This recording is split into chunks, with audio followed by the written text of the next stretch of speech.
Exatamente. Então tudo isso era atribuído já exatamente à questão Vênus. Aí depois aparece aqui no Brasil doença pegada, doença de mulher, só de mulher, né? Doença de mulher, mas não é.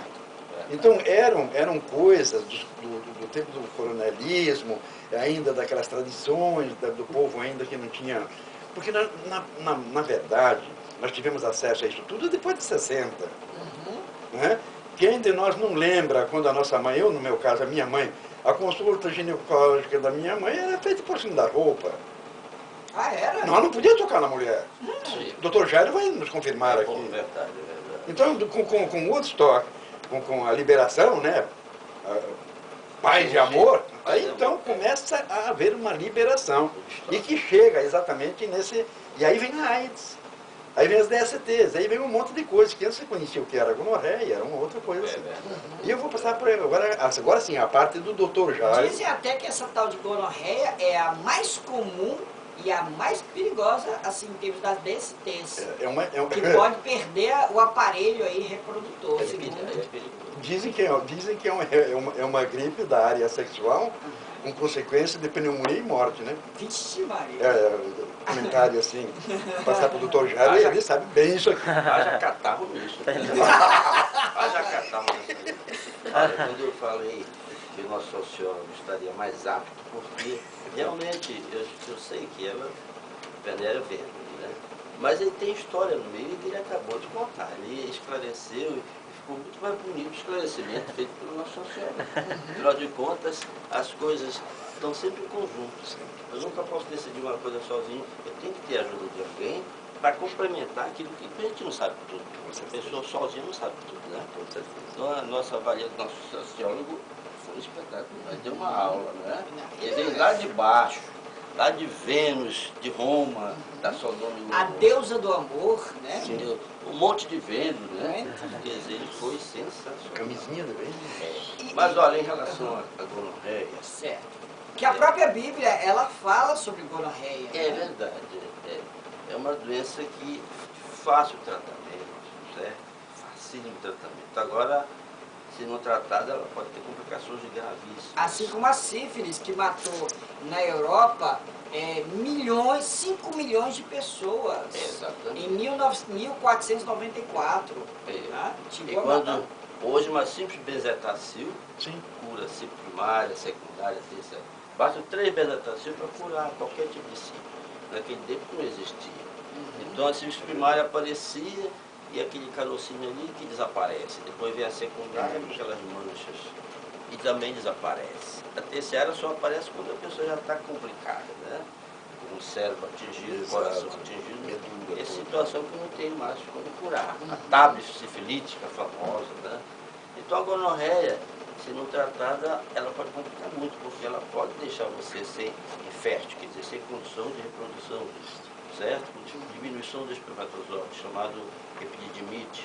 Ela pode dar uma prostatite, a sua próstata pode ser atingida, você pode ter sérios problemas na próstata, pode ter uma artrite gonocócica, uma artrite própria da gonorreia, que elas atingem principalmente o joelho, artrite gonocócica do joelho, meningite, certo?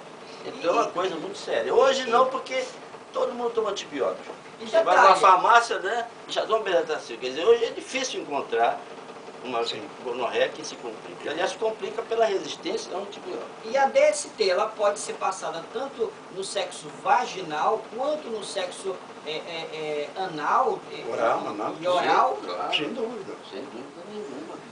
A mulher quando tem gonorreia, que nasce ano neném, ele nasce com problema nos olhos. Conjuntivite gonocócica, né? Aí o nitrato, né? Conjuntivite gonocócica. Quer dizer, ela de qualquer maneira, uma gonorreia não tratada, faz com que ela tenha um aborto prematuro. Dizem até que ninguém Um cura neném com baixa de peso, né? Tudo consequência da gonorreia.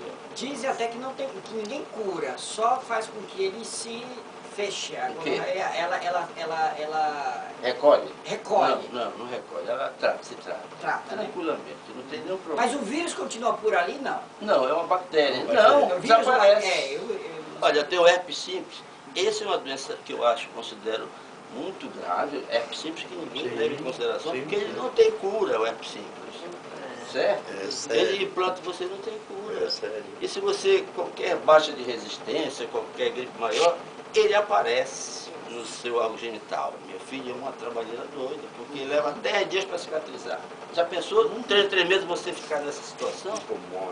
E outra coisa, se você tiver uma doença grave, a própria AIDS, por exemplo, que é baixa resistência, você está condenado, porque ele vai proliferar com frequência. Então, herpes genital, inclusive a camisinha não protege do herpes genital. Ah, não? Por incrível que pareça. A camisinha não protege do herpes genital. É um perigo muito grande. Então, por isso, que além da camisinha, você tem que saber com que parceiro você está saindo, né? Para ter uma certa certeza de que não há risco nenhum. O José Carlos ali quer fazer uma pergunta e nosso amigo Doriete quer fazer outra pergunta, que o negócio aqui já começou a esquentar. Aliás, a gonorreia é chamada também de esquentamento, né? Ah, é? Bom dia, pessoal. Bom dia a todos os ouvintes. A minha pergunta é sobre as doenças sexualmente transmissíveis e essa questão da gonorreia também. Eu queria só que vocês me tirassem uma dúvida, esclarecessem a mim essa questão da bactéria. Uma pessoa que não foi infectada, ou que não pegou isso por outra pessoa, ela pode gerar a bactéria e transmitir para outras pessoas. Só se for transmitida por outra pessoa, certo? Não, no caso é uretrite, que a pessoa... É uretrite. Ah, sim, a uretrite é que a pessoa, por falta de higiene, pode adquirir e transmitir? Tem que ter uma relação. Dizem muito que contato no banheiro com roupa contaminada, mas é muito difícil isso acontecer. Dizem, contato no banheiro, essas coisas, mas esse é mais papo para enganar besta.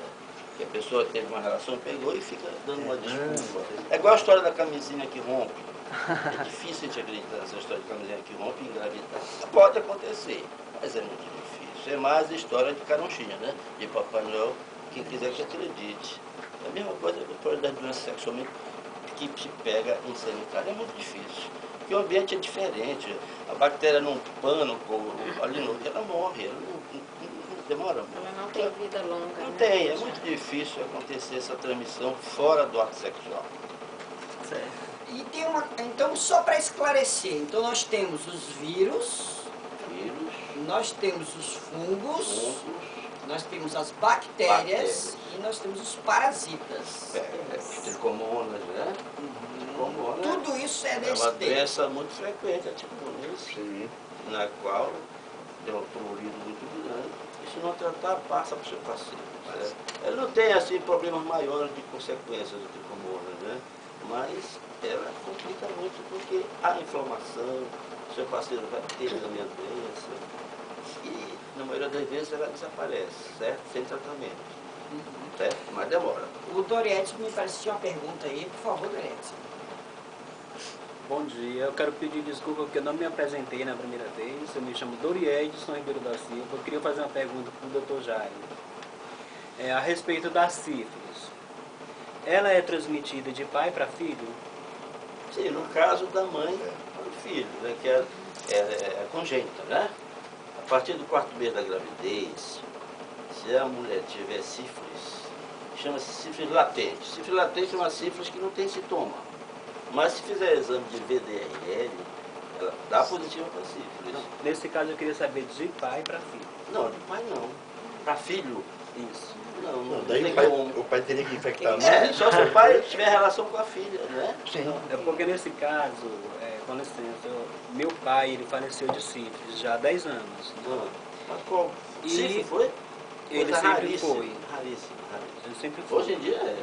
Aí como eu sou o último filho do casamento, dele com a minha mãe, eu peguei, não sei se foi dele ou se foi da minha mãe, mas a minha mãe ela é uma pessoa normal, ela não teve, né? Só que eu aos 25 anos eu contraí a sífilis. Surgiu, né? Isso. Eu acho que foi do meu pai. Mas como assim? Não tem respeito. Doutora, pode dar um ponto de vista? Assim, né? Nesse caso aí, a gente acredita que tenha sido uma transmissão mesmo sexual, né? Porque se fosse sífilis congênita, você iria apresentar os primeiros sintomas nos primeiros meses de vida, né? E embora algum